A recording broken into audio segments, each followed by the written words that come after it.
Hi everyone, welcome back to my video. তো এখন বাজে হচ্ছে রাত 10টা। তো রাতে 10টায় কোথায় যাচ্ছি বলো তো? রাতে 10টায় হচ্ছে যাচ্ছি আমরা বর বউ আমার বরের ইউনিটের মন্দিরে। তো 10:30 থেকে টাইম, যে 10:30 থেকে শুরু হবে। তো তার জন্য আমরা 10টার সময় রেডি হয়ে গেছি বর বউ। আর আমি পরে নিয়েছি শাড়ি। এই শাড়িটা আমাকে দিয়েছে আমার বড়দা। প্রায় অনেক দিন পর আজকে শাড়ি পরলাম, আর শাড়িটা আমি 1 বছর পর পরলাম।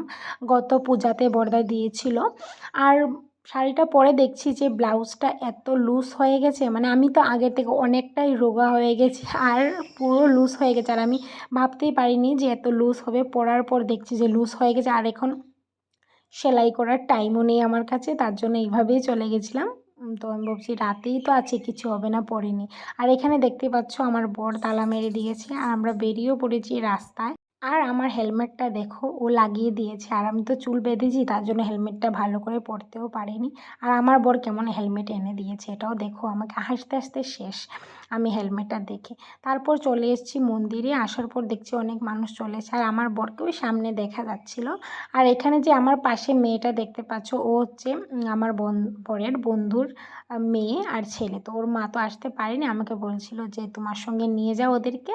তো আমরা কি করেছি, রাতে আমাদের সঙ্গে আসার সময় ওর পাপা, আমরা আর আমার বর, আমরা সবাই চলে এসেছি। তারপর আমাদের পুজো শেষ হতে হতে পুরো 12:30 বেজে গেছে। 12:30 বাজার পর পুজো শেষ হয়ে গেছে। তারপরে আমরা প্রসাদ নিয়ে, দেখতেই পাচ্ছ আমার হাতে প্রসাদ। আর আমার বরকে বলছিলাম আমাকে একটু ভিডিও করে দাও।